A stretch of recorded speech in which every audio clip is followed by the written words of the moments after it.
Check. Anything. Somebody. Well, I guess nobody. Check it. Mike, check it. Testing. Anybody hear us? I guess not. It says we have 0 people watching. Okay. Wrestling. That says 12. Hello, anybody? Anybody out there? Anybody out there? Oh, Great. just came on. So we just came on. Audio and video is good. And we just came on, it said. Oh, well, it's okay. It says sound good. Just came on. All right, loud and clear. WTF, this and that. Okay. Tell you on in the house. All right, we're on. That's a plus. People can hear us. That doesn't always happen. Talk to the people, Rip. I got producing to do here. Well, I can't read that. You don't need to read it. Just tell them some shit. Just do it like an opening, Dave Letterman opening, some kind of monologue. I didn't watch Dave Letterman. Johnny Carson opening. I didn't watch Johnny Carson. I was out wrestling every What's night. Everybody been doing? Hey guys, living how's the it dream. going?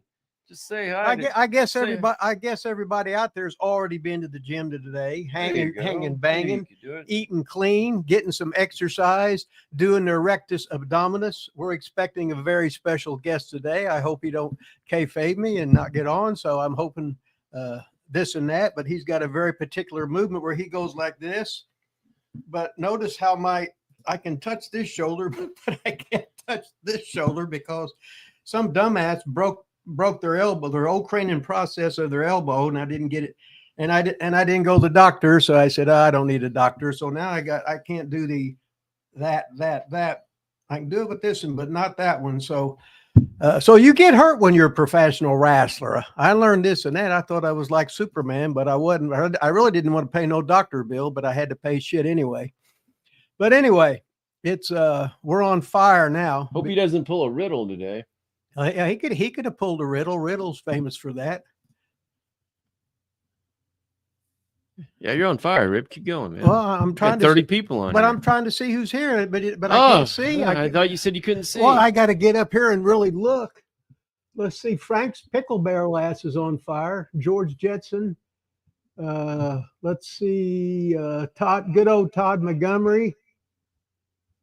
Turn that stuff down, or I get a refabrication. Learn to work, man. Learn to work. Oh, okay. Go 90. Patrick Young, Italian, Frank's Pickle Barrel ass, Stephen Keys, Bernie, good old George. He's there doing something, hanging up. Vito Andretti's there, and he says, Stephen Allen, Vito Andretti says he has been to the gym today, but did you do anything? Look in the mirror. If you don't like what you see, better go back, which I'll go back and get there again anyway. Am I going to lay shit in today? Bernie? No, I don't know. George says RVD is awake, that he talked to him. So wait a minute. I see, look over here. Oh, that's Von Lilas. Okay. I said, we got somebody popping in here. I thought it was RVD going, But he may not be in until like 12:15, 12:30. We got some show to do, man, while we're waiting. We got a lot of shit to do. So in the meantime, and in between times, I'll use Rip's line. Go ahead and get some wrestling questions in for Rip. RVD should be coming on today, 12:15-ish. Yeah. In the meantime, or so. In between time was some famous announcer from some other territory. I can't remember who it was. So in the meantime, go ahead and ask Rip some questions. But in the meantime, also get your questions ready for RVD. Yeah. Have him answer some questions when he comes on. Don't make him just sit there and be bored all day. Bring the heat. Bring the questions. Let him know what's up. Bring the questions, baby. Bring the super stickers. You got to do that. Somebody's got to do it.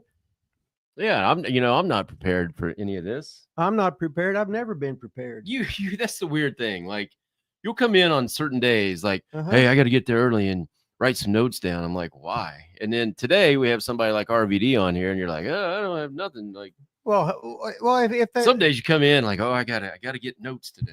Well, some days you got everything ready to go, and some days you got stuff not. I don't because get it. And then you write like 3 things down and never use any of them. Well, that's just in case. That's just in case, I'm just waiting here in righteous anticipation, waiting for the great RVD, the great Rob Van Dam. Let's see who's in the house here.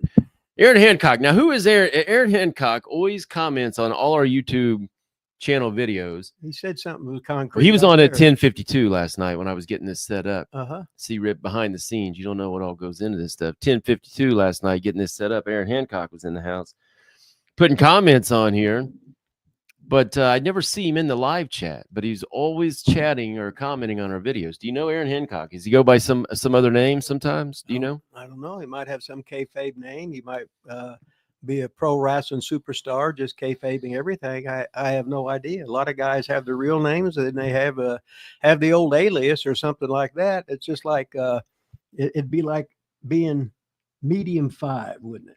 The legendary Medium 5. Medium M5. Yeah. R.I.P. Medium M5. Yeah. Uh-huh. Frank's Pickle Barrel has to be like a lot of these people. Most of them have like stage names on here. The names have been changed. Frankie in green in the house. Shane Parks in green. Bull Digging in green. Gregory Mala in the house. Big George in green in the house. Hey, shout out. Thank you, Big George, for setting all this up today, man. Couldn't do it without you.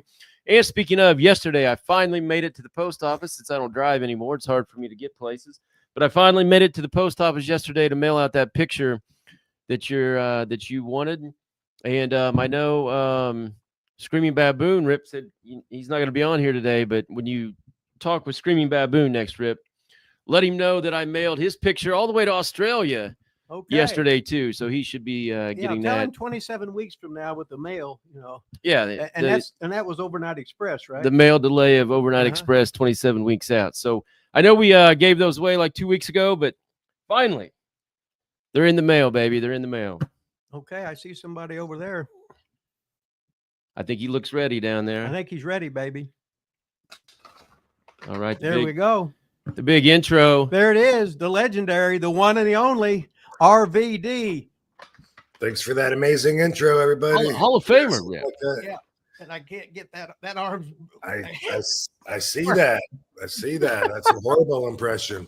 Is that what I look like when I do it? Shit. I'm gonna stop. No, that arm don't work. His arm doesn't work. Excuse me. Yeah.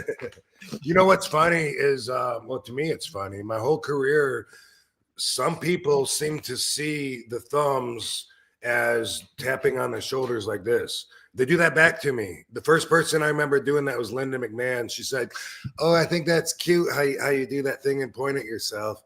And I was like, "Is that what it looks like to her?" But since then, I see that about once a year, somebody does that to me. And I like it when you do that thing. I don't know. Yeah, that's better. That's more like it. That wouldn't work. This one don't work. Good rib. Hey, welcome to the show. Thanks for coming on, man. We really appreciate it. That's right. And that's a good reminder to everybody. It looks easy on TV, but don't try this shit at home. Well, that's why I broke in. Just do it at home.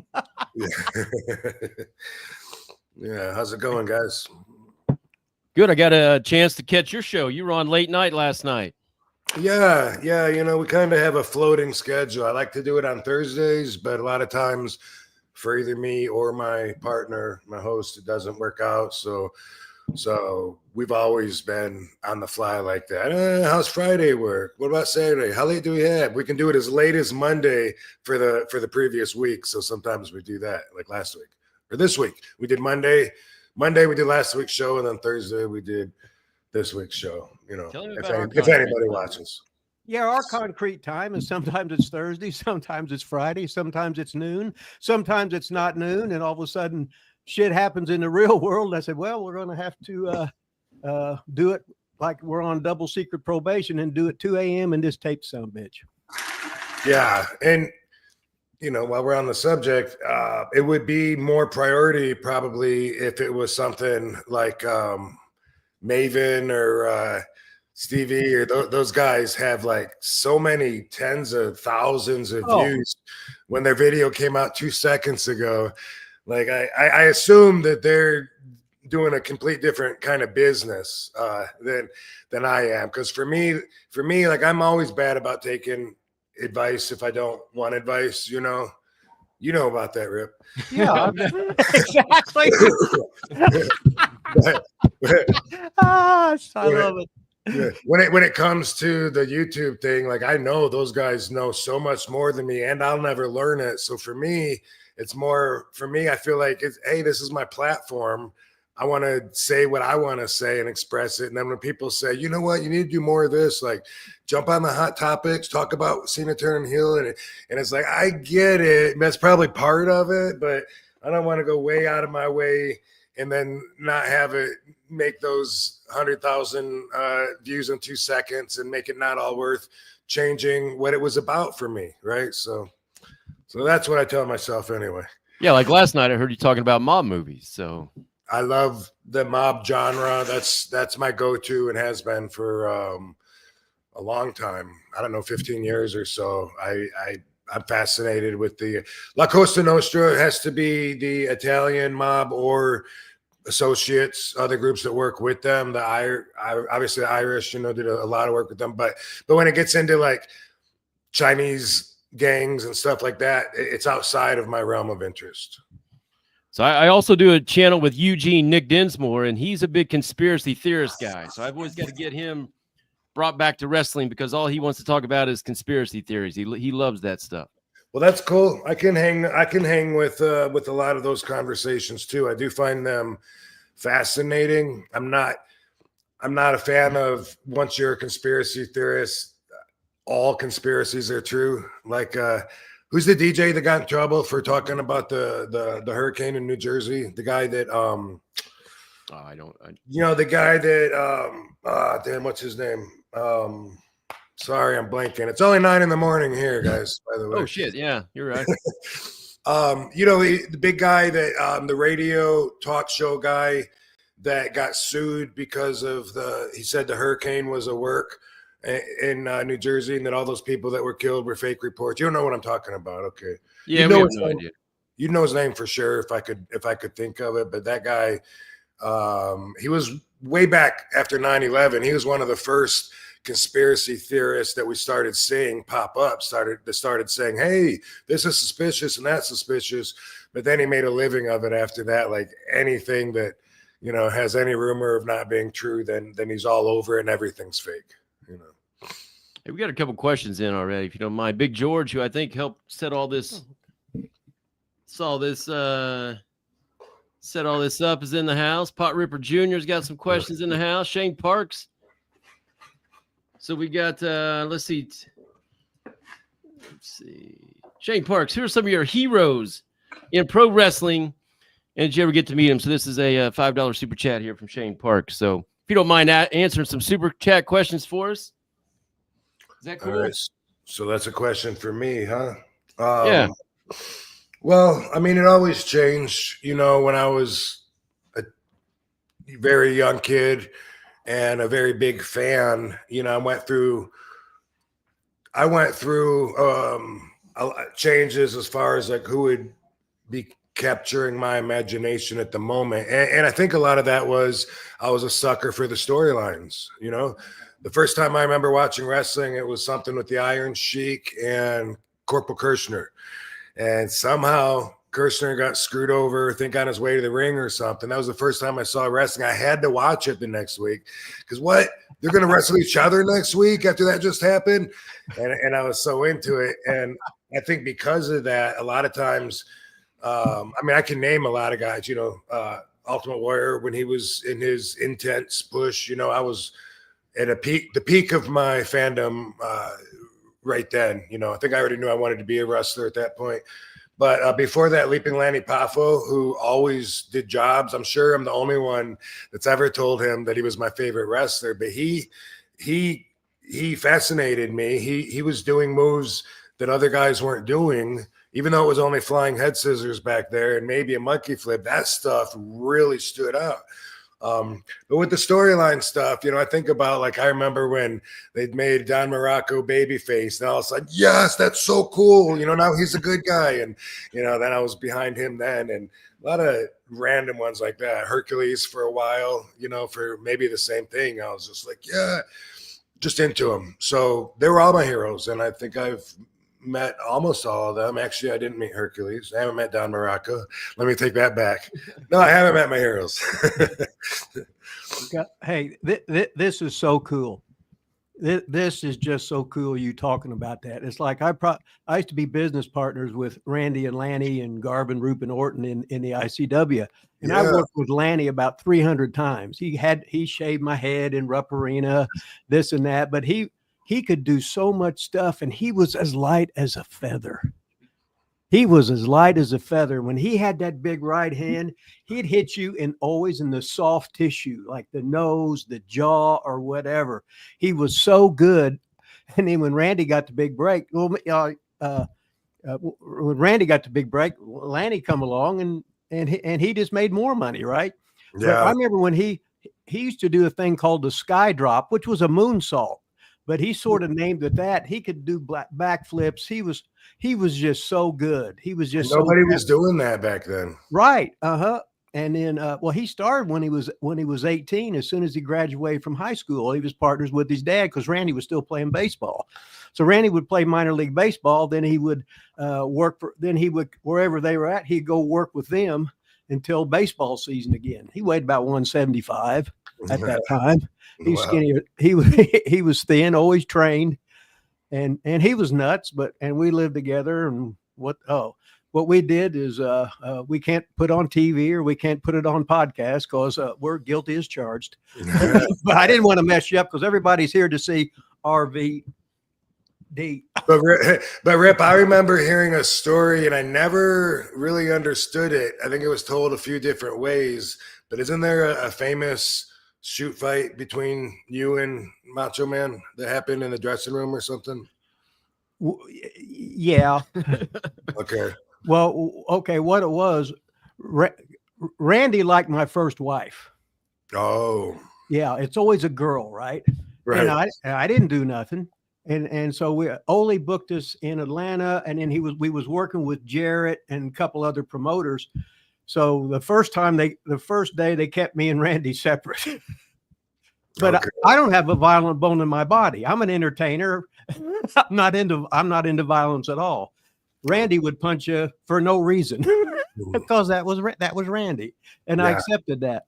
So the second night we worked in Nashville. Then we were supposed to work Louisville. As he seen me in Louisville, we met eyes for the first time.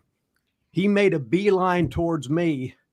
But the thing was, let's just say he didn't win. Okay. Because I'm as non-confrontational. I thought that's the way that I heard it. I couldn't. Yeah. I mean, I didn't have a choice. He's trying to bull rush me and trying to sucker punch me and whatever. And it's probably lasted 40 seconds but all of a sudden everybody's telling the story and they weren't there. Right. Right. So I was just pulling his hair out. But anyway, the thing was after it was over, I was embarrassed that I did that because he was like my hero. I had all these headbands. He gave me his old robes and everything. We had lived together, and it always starts with a girl for some reason. So that was that. And then the next week then I got mad. Then I confronted him and I felt sorry for him. He wouldn't look me in the eye. This is Randy. He wouldn't look me in the eye. He had lost his edge. He looked at the floor, and I was just embarrassed. I was embarrassed for acting that way because there's nobody in the wrestling business I admired more than him. He's the guy that taught me the business. Yeah. We made every trip together. You know what I mean? At that time. Yeah. So anyway, that was that. So well, thanks for sharing that because that was one of several stories that's just been floating around forever, and I really didn't have any details. I just know almost just what I said, just as something happened. Yeah. But it happens. It happens sometimes. I've been there. I don't know if I've been embarrassed, but I definitely have felt really bad about embarrassing somebody else and the fact that they had to lose face. That's a couple times I could think of because it wasn't about being bad people. It was a disagreement. And then afterwards, if you go over like that and the guy had to really eat crow, as the kids say these days, then it's not a good feeling. You know, it's kind of like, okay, can we forget that happened? Yeah. Well, that's cool. Jerry Lawler's got a pretty good video out on his YouTube channel about that fight that night. Okay. Anybody wants to check that out? Let's see. We had Frank's Pickle Barrel Ass. I think he's over in Ben Hameen's part of the woods. I think you did some stuff with Ben Hameen over at his Ravens joint, I believe. Or sure did. That was almost a year ago, because it was last WrestleMania weekend. I did a signing at Ravens joint, which was the brand new cannabis dispensary, and I was there to help open it up, and it was awesome. It was really cool because I mean, obviously that's my world. Matter of fact, we're working on a doobie right now. My wake and bake. Rip's a big pot smoker. Who is Rob? I probably had like 3 tokes in my life that Randy pretty much made me do. Yeah, he's sitting right there on the scruff of my neck. Yeah, you know what I mean? And I started coughing because I can't do a cigarette. I can't do alcohol. I can't smoke cigarettes. You know, and I was just, if I smoke a cigarette, I just Same. can't take it. I never tried, but being around it, my lungs close up, and it feels like it feels like my body does not want that in. It's definitely bad for you. The cigarettes, but yeah, kind of the same way for me when I started Rip. It was 1991. It was actually my 21st birthday, and we were wrestling in Jamaica with Ron Slinker, and it was a bunch of the boys, Jimmy Backlund, and those guys who were like, hit it, you fucking prima donna. It's not gonna kill you. Hit it. Everyone else hit it. fucking, you know. And I was like, okay, and I really didn't want to. Yeah, and I didn't like it the first time. It wasn't a good experience. You know, I was paranoid, staring at the wall, felt more out of place than ever, trying to fit in, and then I felt even more out of place. But eventually, it did become something that I learned to use productively in my schedule to be me. See, Rip, you just gave up too early. Yeah, it's definitely not for, you know, that's one thing. Like, I never push it on anyone. Why would I care if other people smoke or not? You know, that's like a kid thing. Where, you know, come on, you do it. Come on, you know. I don't care. Like, if I have a doobie and someone's with me and I'm like, do you smoke? And they said no. I'm like, cool, done. You know, like, why would I want to push it? Say, come on, you gotta try it. Like, I don't like to influence people to go against their own decisions about anything, really. I think that's in my nature. I don't have kids. I don't tell people what to do. I ask people. I can't even imagine like feeling entitled to even like be like, hey, grab me that over there. That's just not like me. It just doesn't naturally come out. It's more like, dude, would you mind handing me that? And because they don't have to hand it to me. I don't feel like I have any authority over other people. And that probably comes with parenting, I guess, or jobs. I don't need it. Well, Frank did a $5 super chat, and he said RVD, the king of cannabis, used to see him work in Trenton, New Jersey for ECW. Trenton, New Jersey? That's what he said. Trenton. Yeah, sure. Yeah, Trenton. Big, I remember that very well. I remember a lot of things that happened there. But the arena that we had in Trenton was like a recreation center, and they had a big swimming pool. And we used to dress on the bleachers of the swimming pool, and that was our locker room. And lots of good memories from there. Awesome. Yeah, I also, back then, I was into my experimental days, which I'm glad I survived. But, you know, there was a lot of medication that was handed around there. And I remember the first time I took a OxyContin, it was in that dressing room. I think Pitbull Anthony gave it to me, and I felt like Superman. Like, I just felt so good. I was running laps like a dog that has the zoomies. And I remember like running up the bleachers and running across and running down the other side and like doing laps, just like a little kid that got new tennis shoes, you know. And I don't mean to make it sound appealing, because it's not a smart thing to do recreationally, but that was part of those times. But Anthony Durrani gave it to you, right? Was that That's his name. Yeah, Pitbull Yeah, Anthony. when Yeah. he was in Germany, he was Mad Bull Buster. Okay. Yeah. And he also gave me my first Vicodin that I had a match with Chris Jericho, and I hyperextended my knee. And a lot of people in the chat room, maybe you saw the spot, because it's I've seen it lots of times where we're at the Lulu Temple. Chris Jericho gives me a drop kick, and I'm on the apron. You know, he does that from inside the ring. He does the springboard and kicks the guy off the apron. Just instinctively, he kicked me, and when I bumped back off the apron, I did a backflip, but landed on my face and I did a backflip 3/4 of one, so I could sell it on my front. But when my knee hit, it hyperextended it, and the next day was a match with Sabu, Matter of Respect match. It was a really famous match that was promoted a lot, and man, I had to go out to the ring limping, which I'd never done, and I didn't want anyone to know that I was compromised. I tried so hard to hide how bad my knee was hurting. But Pitbull Anthony Durante, I remember he gave me a Vicodin. I'm like, will I be able to wrestle on this? I think it was a 7.5. He's like, you'll be good, trust me. And that started something with me, because that one made me feel good. Like I was out there and I wasn't worried about the pain. I was thinking I was kind of calm, feeling good. I knew my knee hurt. I knew I couldn't move it very much, but it was okay. I was able to cope with it, and then after that kind of became habitual for a while. It's awesome. So we got some more here in the chat, if you don't mind. But Big George here is a good friend of the show, and like I said, I think he's the one that got you connected here to get you on here.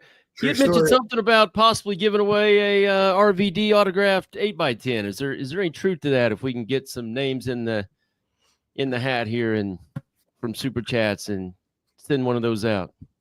Yep. If you guys want to do it, that was George's idea to. I'm happy to do it. He thought that if you guys, I don't know, raffle it off, or he was explaining you guys have something about a sticker that you do, but I'm sure you guys know. But I'm definitely, hey, if I can help out, I'm willing to. Thanks, man. Appreciate it. So what I'm going to do is, anybody that does the Super Chat today, I'm going to put you, I've got another computer over here. I got a random name spinner. So I'll put all the names at the end of this, or whenever you want to get off here, you don't have to give us the Iggy. Just tell us, hey, I'm getting off here in 5 minutes. That'll be the Iggy, I guess. And okay. We'll give it away before you get off here, and I'll spin the wheel on this computer, and that's how we'll do it. If I'm talking too much and you have to kick me off, feel free to do that. No, I mean we went 3 hours with One Man Gang, so we'll okay. Good guy, great guy. He was awesome. I love that guy. But Big George said, any Ed Farhat stories? The Sheik, Farhat. Well, I mean, I'm sure I was around him a lot. I'm sure I got a lot of stories. One first thing that popped up in my head that I'll share with you, just in case fans watching don't know, Ed Farhat was the original Sheik. That's who trained me. Not the Iron Sheik. The original was a top box office attraction in the 50s, 60s, 70s. He was he taught me how to be original and how to not be like anybody else. Him and Sabu both. Their Sheik style was nothing like mine, but I taught Sabu to fly, and he knew how to wrestle. And so Sabu is kind of like a hybrid between RVD and Sheik, the way I see it for this conversation anyway. And then my style. But Sheik taught us, don't try and be like anybody else. There's already one of those guys. Don't go after someone's spot. They already have that spot. Be yourself, be different, create your own spot. And that's really a lot of what I took from the training with the Sheik.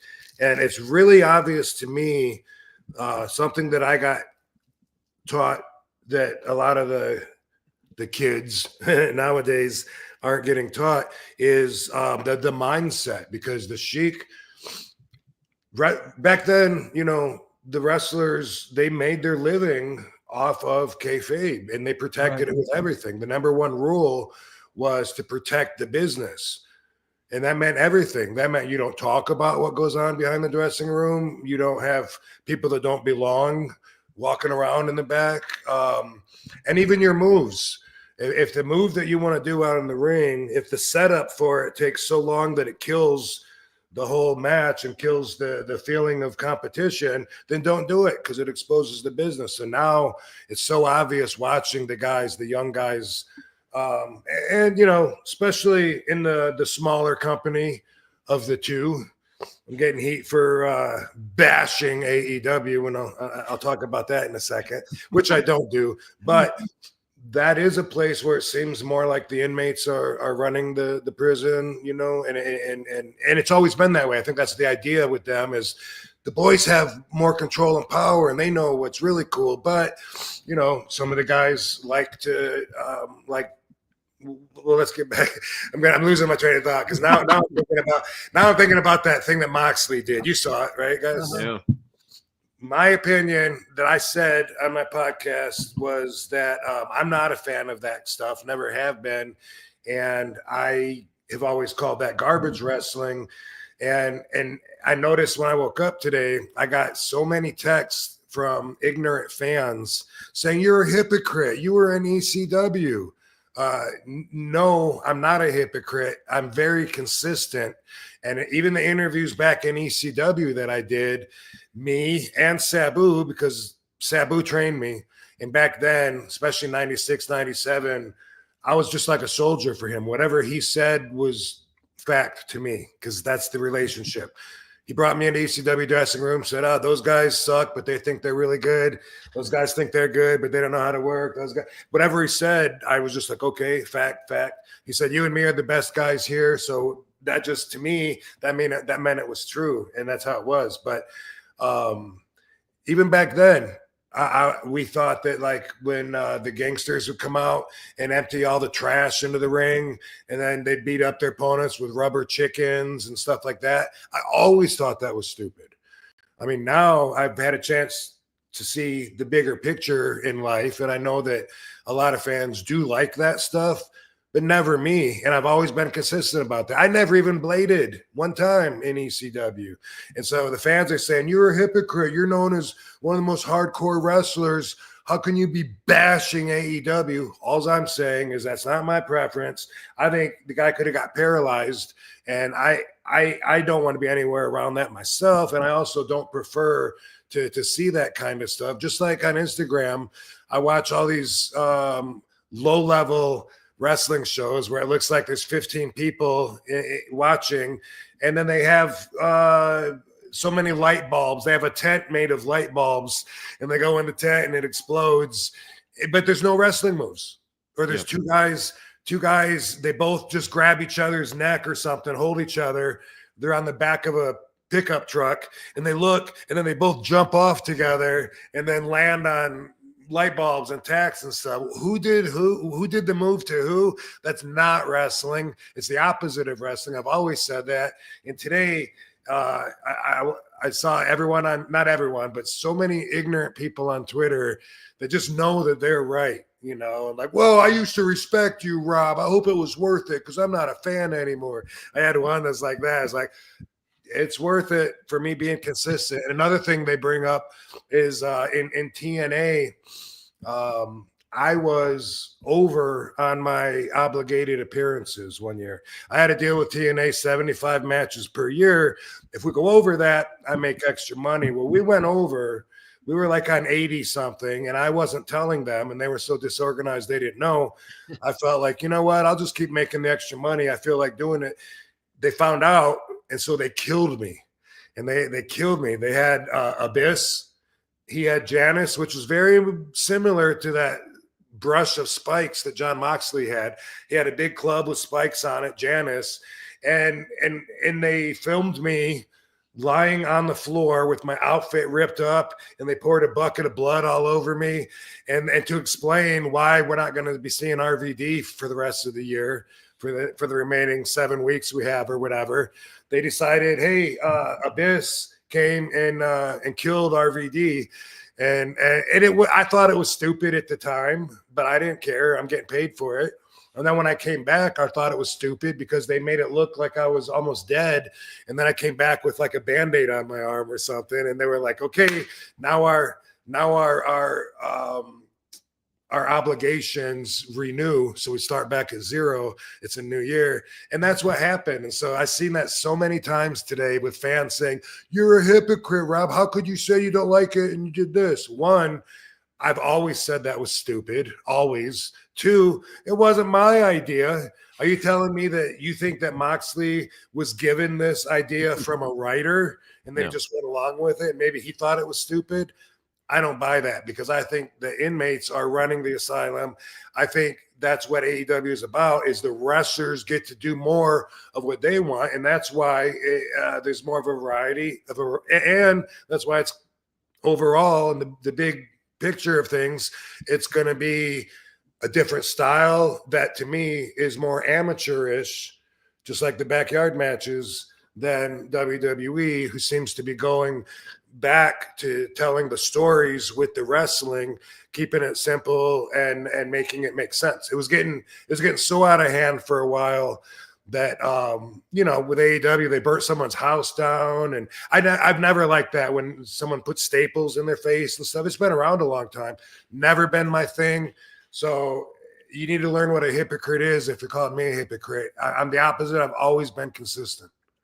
I'm kind of curious when you were, because you did some AEW stuff, obviously. Like, did you talk to a lot of the guys back, in the locker room? Did you talk to Tony Khan? Did they tell you what to do when you were there, or did you have say in what you were doing there? No, of course I have say in what I'm doing, but I'm still there to do a job. It's been almost a year. It was last April. Last match that I had with AEW. I wrestled 4 or 5 times for them. Each time was a 1-match deal. And even though I have say so, my job still is to be in there. Like last time was a 420 fatal 4-way or something, April 20th. So even though I have my say so, I'm in there with like 3 young kids that totally are from a different school. Their ideas, the way they wrestle, the way they approach the match, their mindset, everything that they want to do is so different than me and my times that it's barely compatible, I think, to an extent. Like I'm wrestling around them and the stuff that they're doing either doesn't make sense, didn't make sense back in our day, or it's something that that I don't prefer. And it's like, I could try and teach them, but am I right or just changed and it's not the way it was anymore? You know what I mean? Because that's the truth. The way wrestling is right now, it is the expression that the artists are giving us. So to complain and say, hey, it's changed too much from how it used to be, and that doesn't make sense.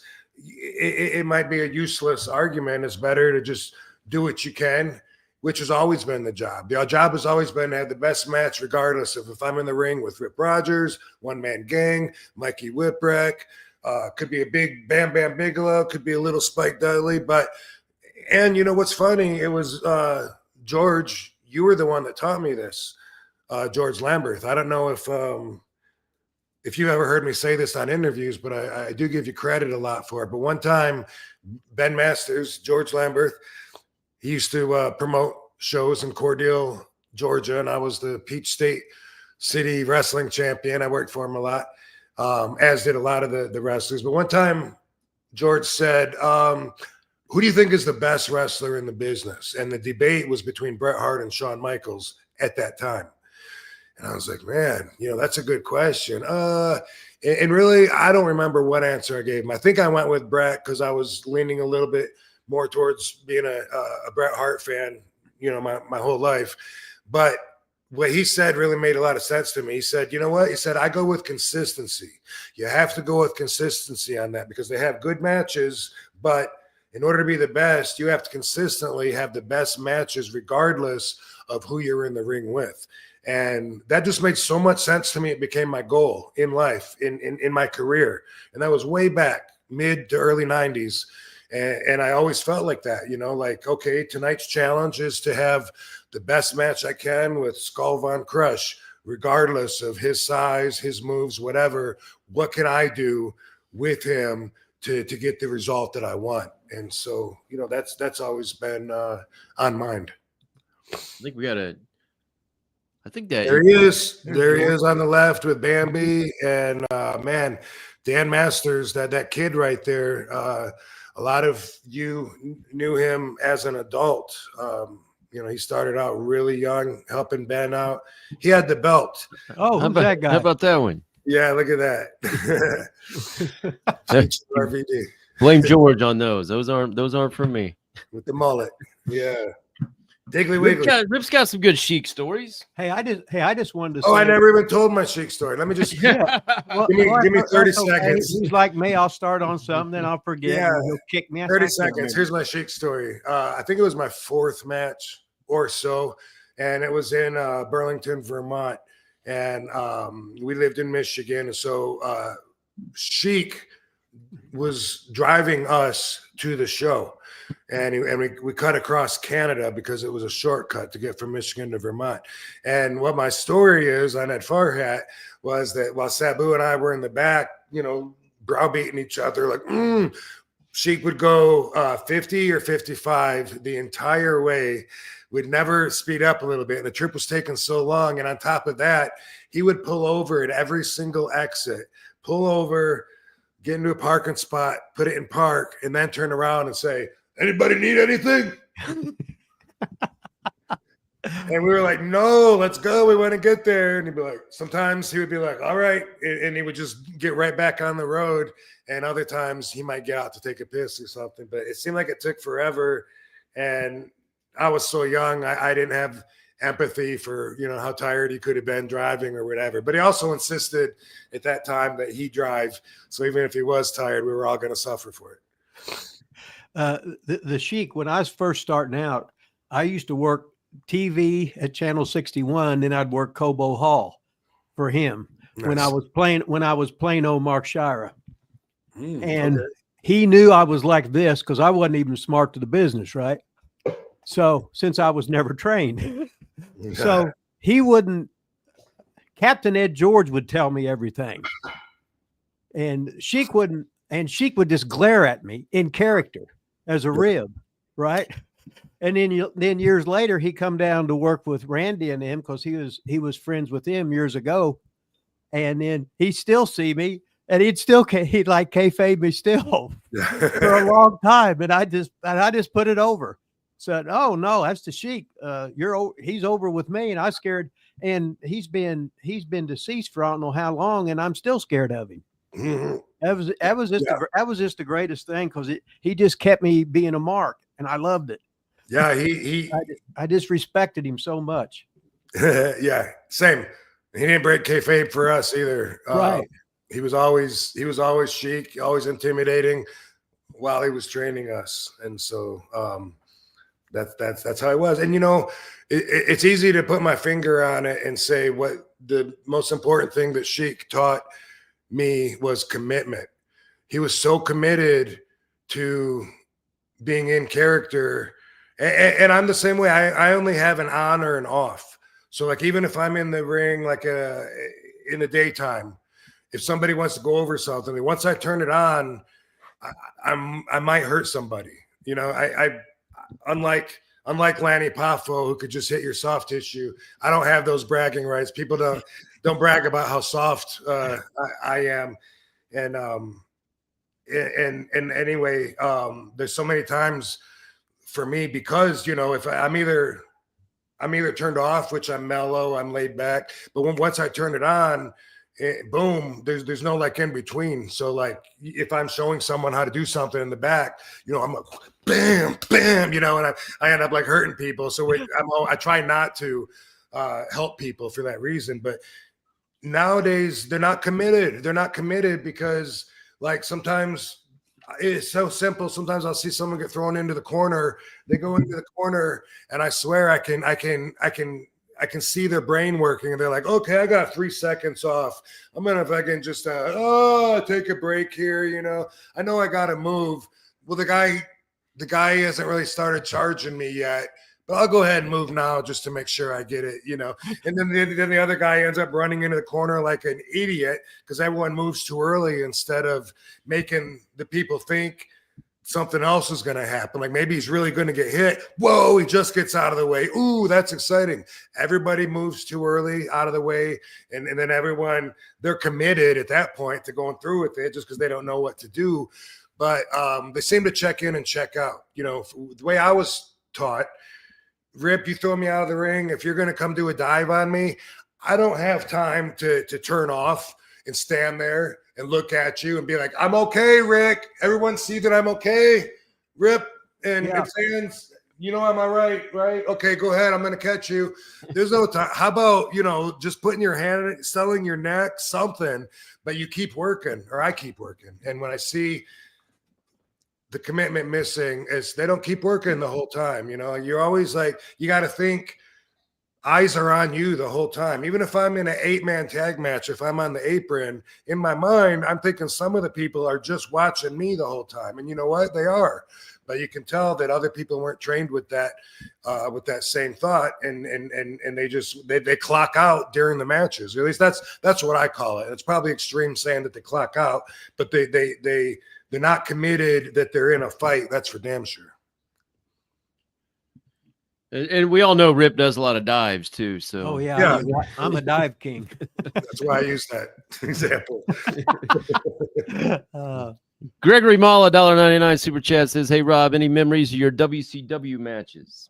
Some that was so long ago though. Like I just turned 22 while I was there. I started in December of 92, turned 22, and then I left in May of 93. So I was very young and green. So when it comes time to asking, like, what was this guy like in the dressing room? What do you think about the way that they used you, this and that? I was just a kid, you know. In fact, Rip, here's a memory. Rip reminded how I worked with Rip. I think that you promoted the shows around Indianapolis because that was your area. And one time we were doing a loop, like 3 shows or something, and you and I worked. And I remember, I don't know what happened. Maybe I was thrown into the ropes and didn't know what was coming. Maybe it was a double knock-in. There was something that wasn't smooth. And then Rip turned to the crowd and goes, "This kid's green." Yeah. That's what the guys used to do to me all the time because I was and I was, but it embarrassed me, you know, and I was like, damn it. But that's a memory. I got hired with Bill Watts. Bill Watts was a friend of Ron Slinker's. Ron Slinker was the guy that gave me the name Rob Van Dam, and that got me hooked up with WCW. So I had my first match there with Pat Rose. It was called an Underdog Challenge match. But really, I already had a job.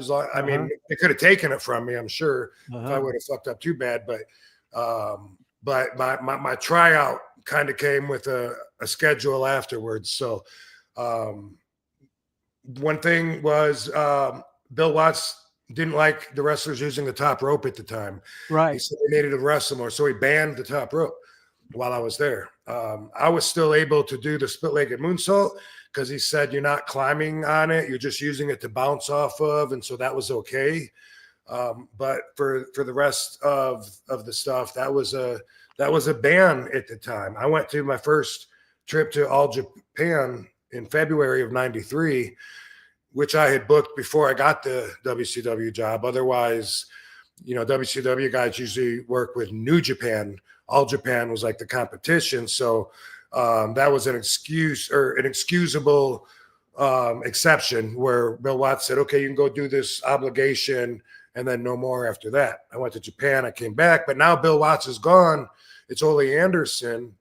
And then I found myself not being utilized or appreciated. So I was either there to put other guys over or to have dark matches, giving wrestlers tryouts. So I'd show up and I'm either not on TV or I'm doing a job. And even though I was young and green, I already felt like I need to take some control over my direction, my path.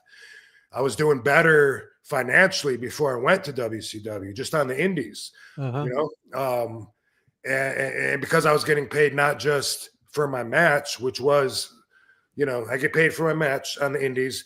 I'd have 2 tables full of merchandise that I'd make money off of, and I was running shows with Greg Price. So if there was a profit left over afterwards, then that was mine to dip into as well. And so to go from there to all of a sudden in WCW, I'm on their TV, but I'm getting $100 to do it.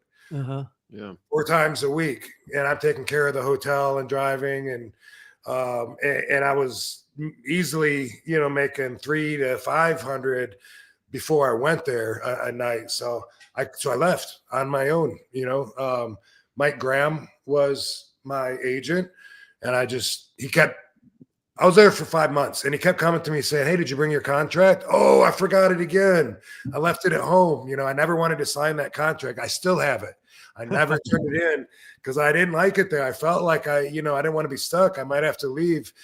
And I did leave. And, you know, even though Mike Graham did offer to pay me a whole whopping $50 a night more if I stayed, which, you know, I appreciate looking at it as that's some incentive to show that they weren't trying to chase me out of there or that they appreciated having me there to some degree. But I left in May and then instantly started doing better, you know. So it was one of those things I wouldn't advise someone that's young and green, only been wrestling a couple of years, to walk out. And Chris Benoit didn't advise it. He was like, "I heard you're leaving. I think you're fucking stupid. You know how many people would love to have your position? You know how many people would give their fucking leg to be where you're at? You're on TV. What are you going to do? You're going to quit and go to what? The indies? You're fucking stupid."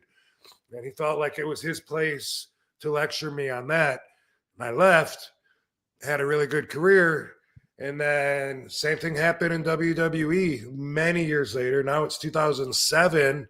I'm burnt out and I'm walking out. And they wanted to pay me more for me to stay.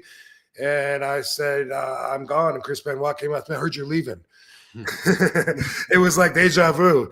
And I was like, "Well, yeah." And he goes, "I just want you to know a lot of us boys really respect you for what you're doing."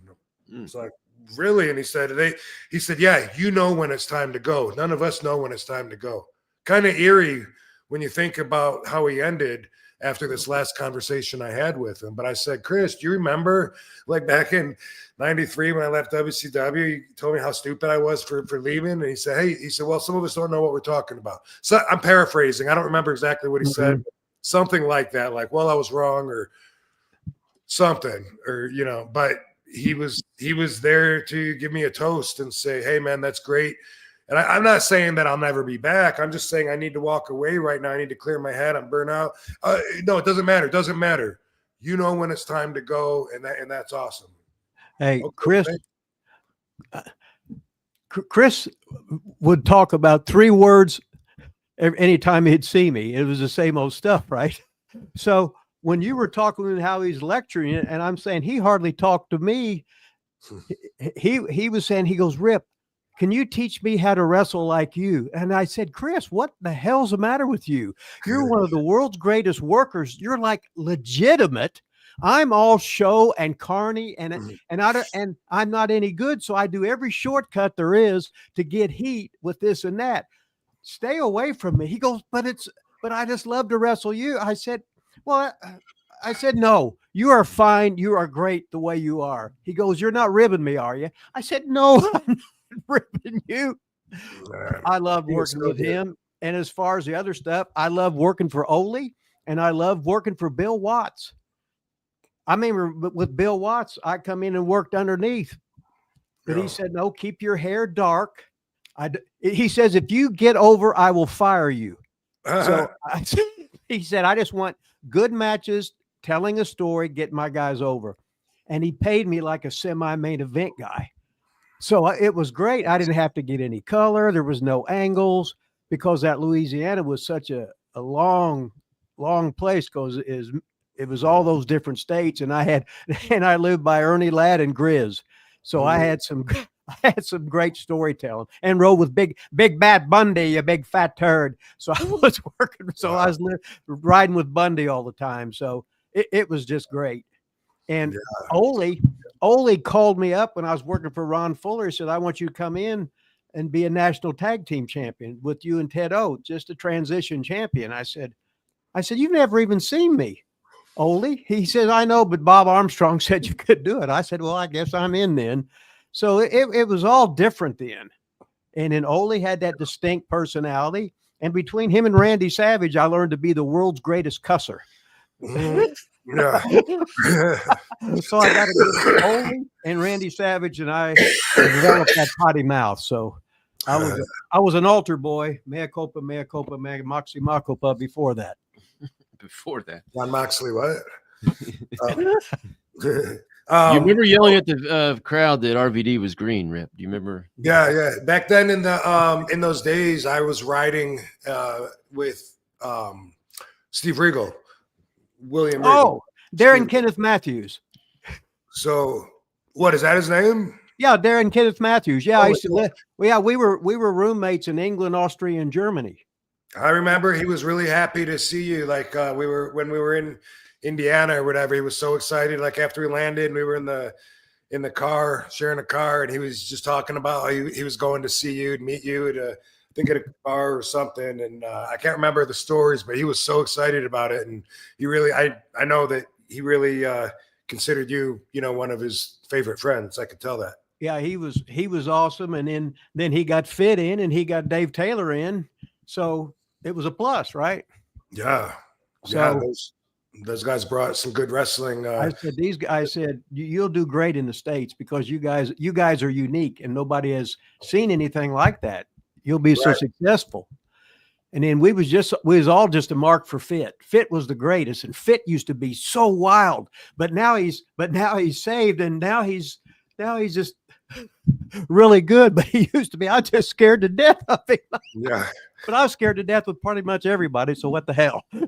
No, but Fit was the hooker when during my time in WWE. So if they needed a mark to be shown that he didn't belong with us hanging out with us, or he's being annoying to us in a bar or whatever, it was always Fit that would be, either fish hooking them or throwing something. Yeah. All right, we better get to another question. We got a few lined up here. Shane Parks in green and a $5 super chat said, how did you meet Paul Heyman and get into ECW? Well, Sabu was already there. I'm wrestling for All Japan, and I made so much more money in All Japan than I would make in the States, like night and day difference. So I think I started in All Japan at well, I'm not sure. It was no less than $2,000 a week that I started at. And that was that's still good money, but this is February of 93. I just turned 22, so I'm just a baby. And I would go over there. So the February tour would be 2 weeks. So you can add that up and see, compare that to getting $100 for a TV match from WCW, $150 for house shows. But anyway, the point is, when I would come back from an All Japan tour, I didn't have to work if I didn't want to. I mean, I had a lot more freedom and control to pick and choose what I was going to spend my time with. And it was during this time Sabu started calling, saying, hey, did Paul call you yet? Paul who? Paul Heyman. I didn't talk to Paul. What? He said he was going to call you. Hold on, I'll call you back. Click. There was like weeks of that, and then it was growing, to where Sabu would get more mad. What? That motherfucker said he was going to call you. Damn it! Click. And I didn't care. I was like, yeah, I started. I turned on ECW because Sabu was working for them, and he was trying to get me in. I wanted to see what they were about, and I got to admit, one, it had that car crash appeal. I couldn't turn away. Like, oh my God, what are they doing? They're like throwing fire out into the crowd, and the crowd buries the ring with their chairs. You guys have seen all this footage. The first time I saw that, it was intimidating. And I was down there in wrestling for Ben Masters and Peach State Wrestling, where you get over as a baby face by saying, come on, everybody. Yeah. That doesn't get over in Philly, Oh, it was such a different environment that when I finally did go up there, which took a while, you know, of that. That's Sabu would say, he said he was going to call you on Monday. He didn't call you. Finally, he called and he talked about me coming up there to work with Mikey Whipwreck and to put Mikey Whipwreck over. I didn't like that. I didn't like the pay. I didn't need it. I said, no, thank you. Next time Sabu called, he was double pissed. What? He said, what? He wanted to do what? And he's like, that's bullshit. And then finally it works out. The money works out. What they're doing, if it works out. Paul brought me up there. And I got over. I think my first match was that match with Axel Rotten on TV.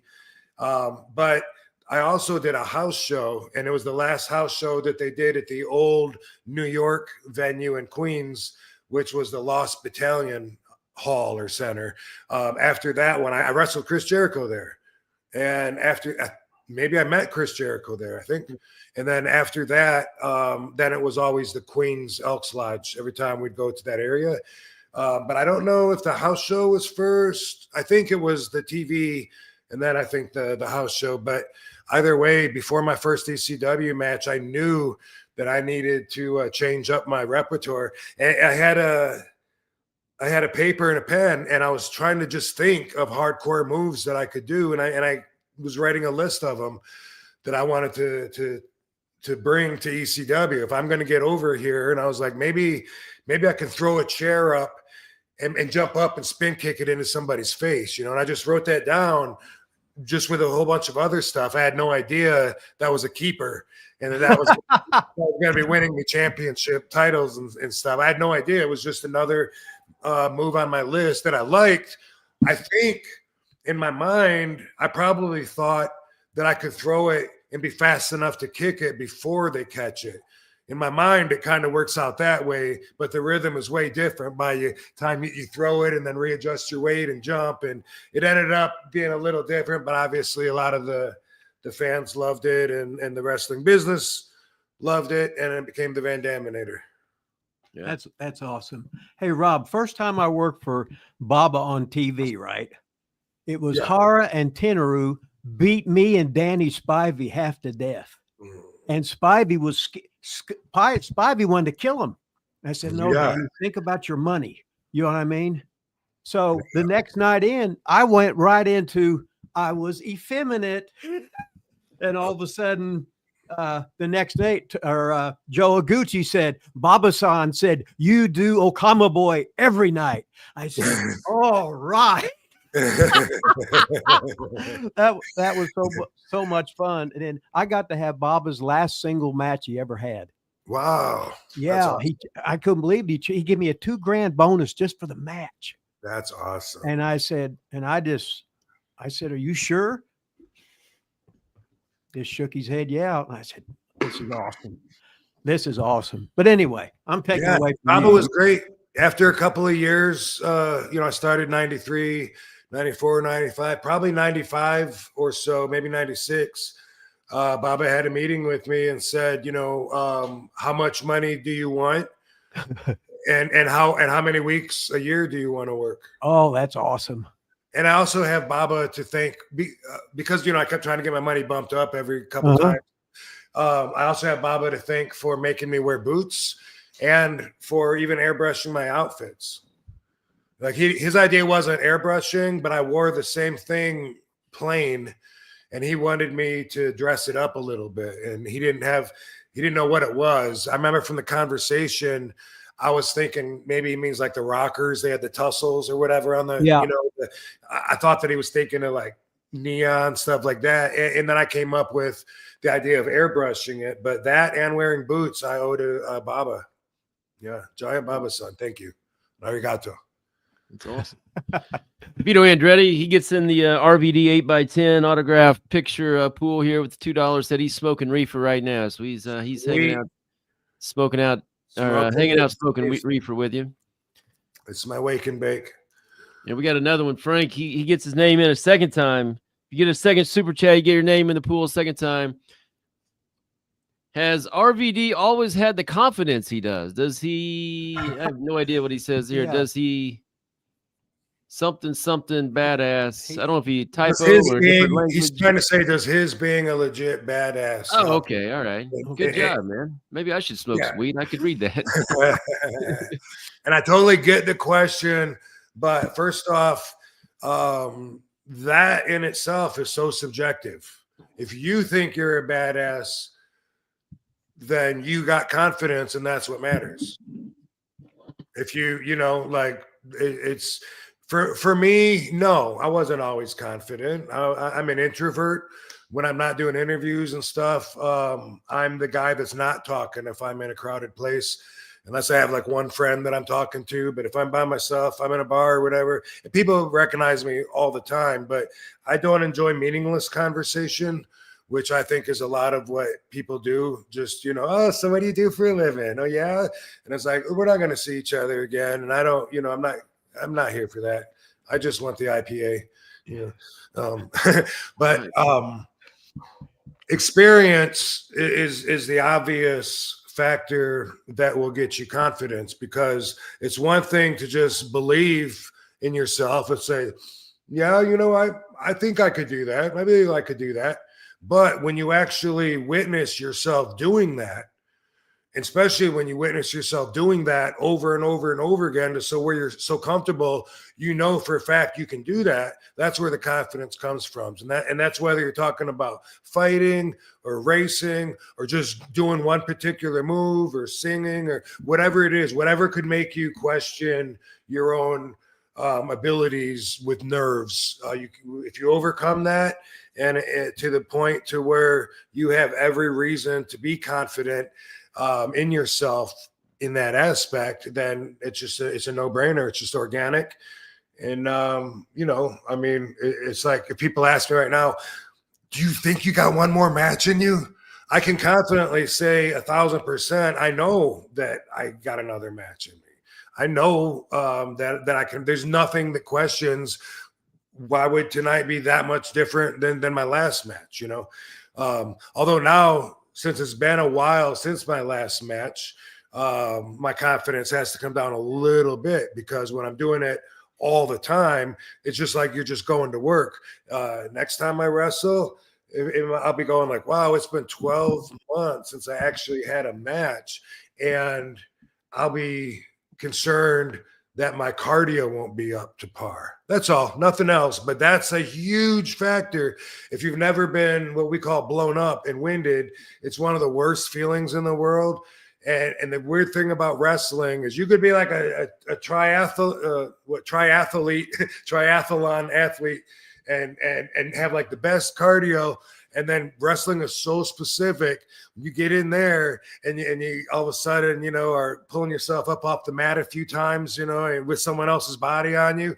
And it could have an added factor of jet lag or not sleeping right, or maybe you got a cold, whatever. There's 1,000 things that fans never think about. But when you don't have your win, I hate that feeling, because it's a feeling of vulnerability. I remember being in Japan and lying on the mat one time, and I was just like, like it hurt. And it was a long time ago. I was like really young and in good condition, but that particular night, I think it was the jet lag, whatever. I just remember thinking like, man, I would be so helpless if this guy wanted to beat my ass right now, And it's a horrible feeling. I've been blown up where just when they try to pin you and you kick off, they jump right back on you and stuff. And I couldn't take it. I had to throw them off me and roll out to the floor. And, it's so for me throughout all of my career, that's the number one thing in my mind is try to prevent getting blown up. Rip, have you ever been blown up? You were the marathon man almost in WCW. Have you ever? Hey, I was so rotten. Come on now. And I was so nervous, right? I'm not even smart to the business. And then it took me probably 2 years. After 2 years, I learned to completely relax, and it was all a rib. And because if not, you'll drive yourself crazy and you'll blow yourself up every night overthinking. Then all of a sudden, I'd be training, doing squats, lunges, whatever, and they're ringing the bell. And I don't care. I'm in such good shape. But I learned to relax with my mind that it's all a rib. There'll be no violence in my match. I used to grab ladies and gentlemen, please go to the concession stand. My match is phony. It's all entertainment. There'll be no violence. I guarantee it. You son of a bitch. I hate your motherfucking ass. But anyway, it took a couple years, but then I didn't get nervous anymore. Yeah. And you weren't rolling over someone's attempted backdrop to land on your feet and jump up to the top rope and do a backflip over them and crossbody. But no, you told me to cut back on that shit anyway. No, against me. No, I wanted to show them that you could barely do. You didn't have to do anything, and your first big move, you beat me. Right. That's all I was trying to do. Said this because I was competitive with everybody, and I wanted you to just out wrestle me, and boom, one big move, and you beat me. Right. You know what I mean? Instead of everybody, like the 1 2 3 Kid did with that makes me think of what they did with 1 2 3 Kid and Scott Hall, because he was so small for the business at the time, unheard of. Like, who is this kid? And then he did the one ugly sloppy moonsault. We were all thrilled because we'd never seen anything like that. And I put the big man down. Yeah, no, but I was just saying, like, as far as the cardio goes, you know, like I'm going to be in there. Part of art of the character Rob Van Dam is definitely just showing off, you know, and so I can't pull back on that too much and still feel like myself. So right. I stretched my lungs before my match, and like a year or two ago, I was in the WWE dressing room and I saw Randy Orton doing that, and I was like, I've never seen anyone do that but me. I said, hey, that's my thing. I said, I stretch my lungs, and Randy said, I know, you taught me. I was like, oh, okay. Okay. I learned that in like 6th grade, you know, that your little alveoli in your lungs are like balloons. And so, you know, like force it in as much as you possibly can to stretch them, you know, stretch them, let your air out like really slowly, you know, and do that a few times. And then your balloons will be looser and more stretched out, and they won't be as stiff when you're trying to get that air in. That's the theory. And I learned it in 6th grade from, my teacher. He was talking about people that can hold their breath and live high on mountains. And I used it for swimming, which was a big part of my whole childhood. Was I was in a swimming pool and I was always underwater. I could hold my breath for like 2 minutes or close to it. I don't remember exactly if I got 2, but before that gets out there, I don't know. But I think, a minute and a half was easy. Now, since you guys were talking about it, I gotta ask, what ended up happening in that match? Did you end up what match doing multiple moves like when you and Rip wrestled? Oh, like when he was saying don't do as much, and you wanted to do it more. How'd you guys end up doing the match? You remember? I don't remember. I think. I mean, I'm just.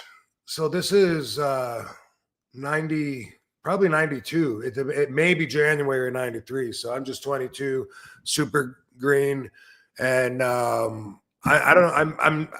just remember, I don't remember. I'm sure I just listened to him. So whatever came out of it from that. But beforehand, what I remember about what you're talking about is, hey, you know, I do I do a flip land my feet. I do a move where I do a split and jump over, and I do a spinning kick. Like I was saying all this stuff, and what Rip said, which is what he just said now, he said, all that doesn't mean anything if you do all of that. You just save one big move for the end, and then it means something. He's one of 2 people in my whole career that had that exact same view. The other one was Ricky Nelson, which was shortly before this, because that would have been in South Atlantic, which would have been 1991, the end of it.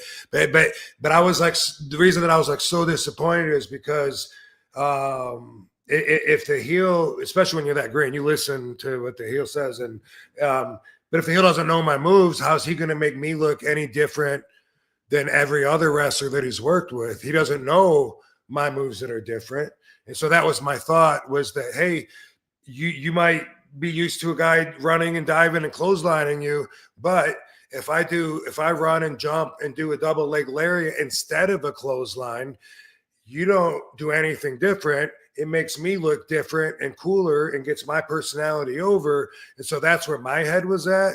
And I can tell you long term what came out of it is that I had to learn to get my moves in. And again, that makes it different than nowadays. So in other words, if you're on the ground, whether I'm going to do a leg drop or I'm going to jump up and do a 360 leg drop and then hit you with it, you don't need to know the difference. We don't need to talk about that shit beforehand. Right. So we're not going to.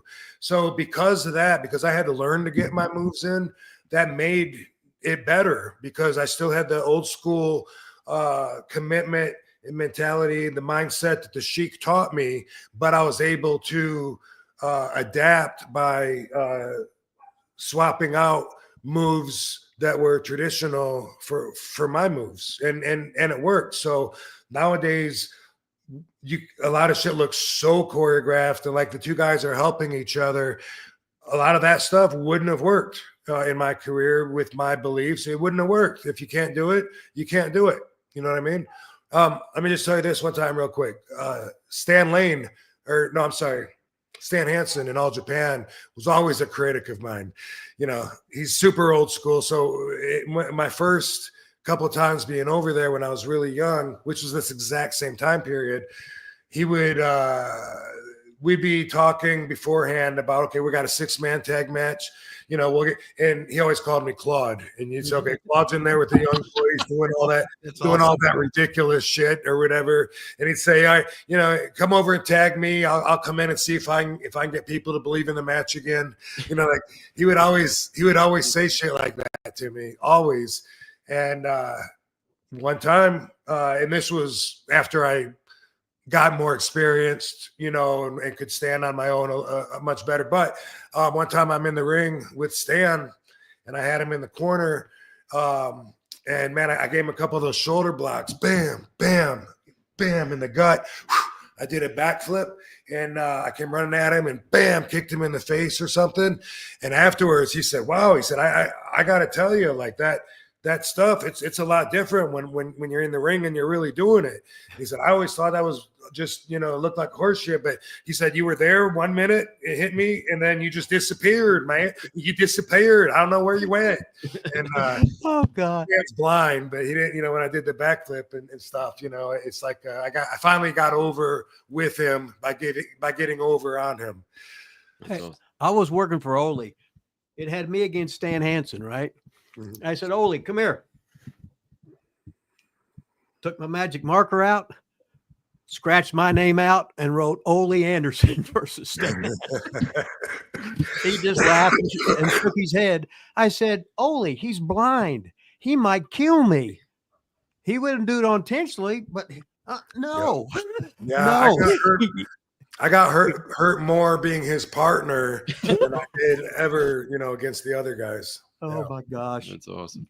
All right, we got a $5 super chat here from Hezza Machine. RVD, were you pitched the Glacier gimmick before Ray Lloyd? Yes, by DDP. So there's a little point of debate here because I've said forever that this is what Eric Bischoff wanted to do, was bring me in to be Glacier. And I saw Eric a year or two ago commenting on it that he didn't know what I was talking about. And so that means the buck stops at DDP.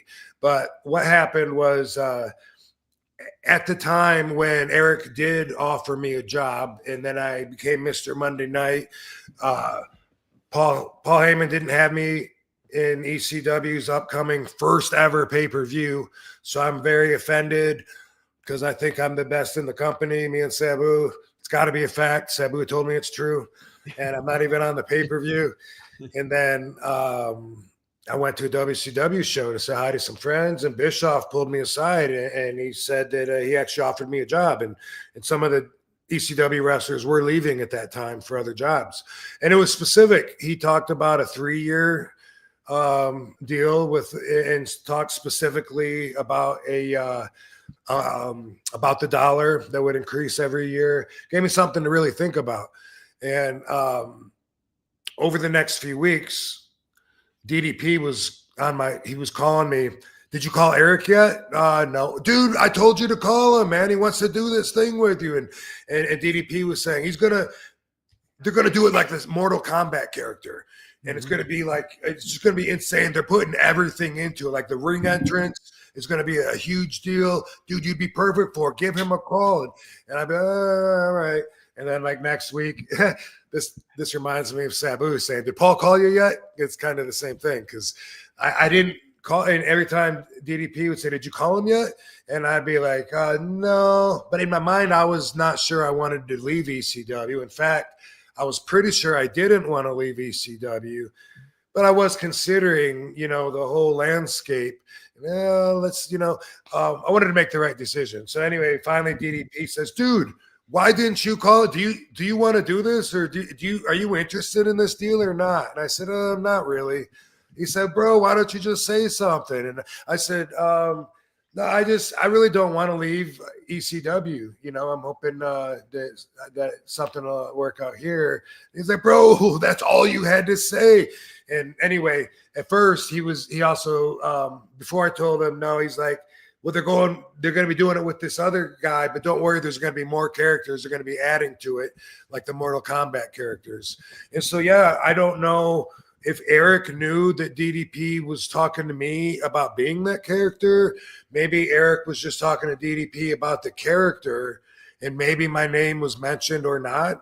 But at the same time that Eric wanted to bring me in, DDP was saying Eric wants to bring me in as what would be Glacier, and ended up having a meeting with Paul where Paul said, what can I do to make you not leave ECW? That's awesome. And then I got my first good contract where I had a guarantee. And just like I now understand, just like several other wrestlers, I had favored nations. Which is funny if you know what favored nations is, because no one else is supposed to get that. That means that no one makes more money than you. And apparently he gave that to me and Dreamer and Bubba and who knows who else. I don't even know what's true on that. But anyway, that's what happened. So yes. Looking back on that character now, would that have been what would you think of him? No. I never wanted to do that anyway. Even if I came in, I wanted to be RVD. I didn't want to put a hood on. I didn't want to hide who I was. Right. I'll do that for a movie. That's cool. Yeah. But for wrestling, I did not think that was a good idea. I felt like I was established.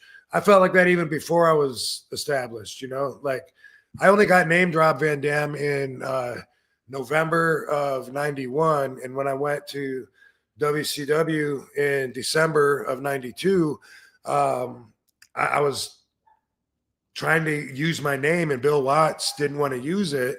And I was just like, but I've been in a magazine, I've been in a magazine. I've had dozens and dozens of people see me wrestle live by this point as Rob Van Dam, so I really thought, and then he was like, Bill Watts said, why would you want to be confused with another guy, the actor, Jean-Claude Van Damme, at this point in your career? Why would you want them to confuse you for that guy?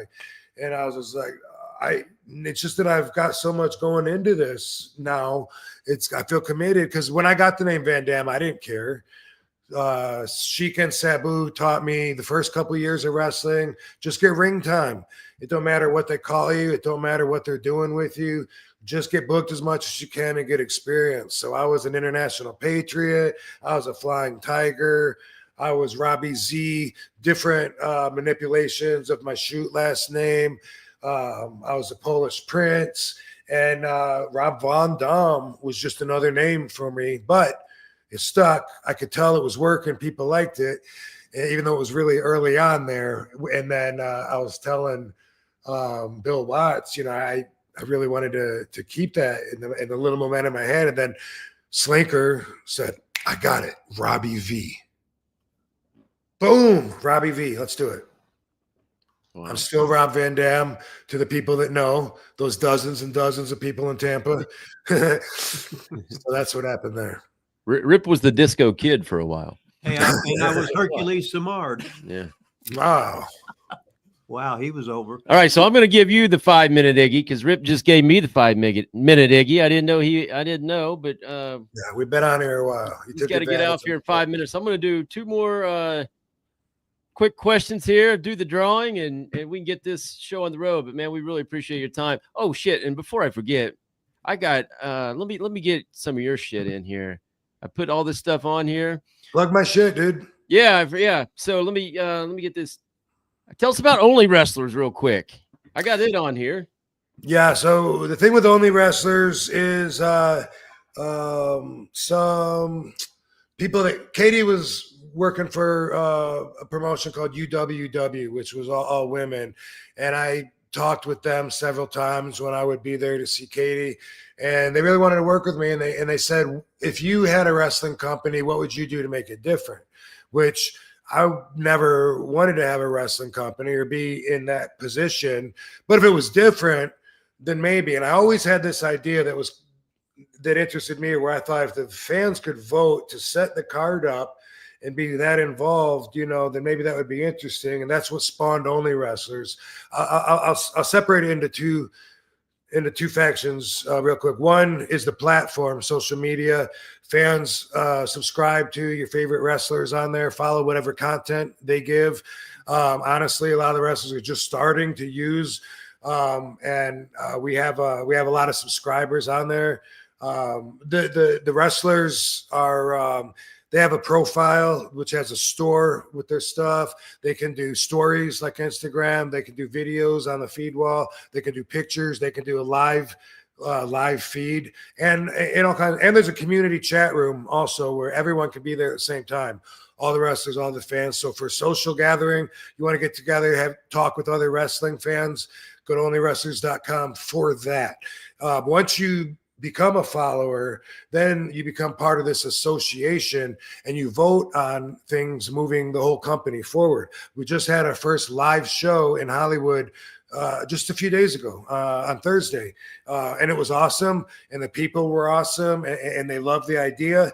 And we got ways, to improve to make it so that people can vote live while they are in the building, at least for the first half of the show, for setting up the card for the second half. Still putting the thoughts together, but it's very interactive. It's meant to be a win-win.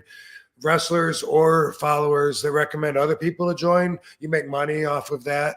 Cool. We have like I can't remember if it's 200 or 300 wrestlers on it right now. Still have a lot more to get. Still a lot of my friends, I still keep telling them, oh yeah, we'll get together, I'll teach you how to use it. Yeah. But it is really easy to use. And we have, thousands of fans on it. It's meant to grow and grow and grow. And as we grow, then the importance of their votes will grow too. And they'll be voting on big stuff, like what towns we come to, and it even goes up from there. Our next show looks like it's going to be in Chicago. I just saw a date this morning for the first time. May 29th is what we got down, and it's something we're going to keep doing. Cool. And then see if it's for you. Okay. RVDTV.com. So you do your show. We kind of talked about that in the beginning. So you got a YouTube channel. And then is RVDTV.com, is that like your website? Is that something different? It's a web. I don't know. It's a web. It's one of the channels that it airs on. I have the Real RVD, and my podcast also shows on there. There's always comments from fans saying, how come RVD's views aren't higher? But it's actually on two separate YouTube channels, and then it also is on X Live, and then all the normal places that you have a podcast. One True Sports has something to do with it. That's kind of all I can tell you. Okay, cool. And then I saw your new T-shirt you were had on your show last night with the code on there. So if anybody's watching this right now or on the replay, go ahead and do the scan the code there, and you can get your favorite wrestlers RVD T-shirt there. Yeah, it's your favorite wrestler's favorite wrestler is what it's supposed to there you go. Yeah. What else? What am I forgetting? What else you got? I think you got it pretty good. I'm at the Real RVD on all social media, and that's I think you can find everything out from what you mentioned there. All right, cool. I hope I I hope I got it all on there. I got one more name to put in before we spin. Late to the party. Sorry, Michael Costello. He just wants in the drawing. He threw out a 20 spot. Help out the Wrestling with Rip Rogers show here. That's awesome. Thank you, Michael Costello. He's one of our longest living members here at the show. So Rip's been doing this for about 3 years. So we've been concrete, baby. I'm gonna. I wonder if he's related to Frank Costello, and if anyone but me is excited about the new mobster movie coming out where Robert De Niro plays Frank Costello and Vito Genovese, the Kings of Alto. Just me? Okay. Oh, good rib. I did the spin in it. Oh, no, it did say winner. So right there, I did the spin. I don't know if you guys can see that out there in TV land, but it says Shane Parks. I put all the names in for the Super Chats today. And Shane Parks, who's also a loyal listener, he's here almost every week with us. He won the Wheel of Fortune here for the RVD 8x10 autograph picture. I'm sure George will get with you on that and get that figured out, or I can, or whatever through email. But I'll be signing it to Shane Parks. Shane Parks is it. That's right. Sweet. Congratulations. Well, man, I can't thank you enough for coming on here. Right on, man. Thank you from the bottom of my heart, Rob Van Dam, Rob Van Dam, Rob Van Dam. Hey, it's getting better every time. Still can't get it out. Practice makes perfect. Cool. I enjoyed the conversation, guys. Rip, good luck with everything. And thanks for having me on. Have a excellent, blessed week, and then an even better month after that. All right. Don't get no better than that. Except I missed the official ending here. There we go. We always got to do a little head. Our friends from Starcade, man. Starcade. I don't know if you ever checked them out. Go to YouTube, Starcade. They've got a couple awesome wrestling videos to rap music. A bunch of 40-year-old white dudes doing wrestling rap videos. Doesn't get better than that. I'm in one of the videos too, so there you go. All right. Thanks, everybody.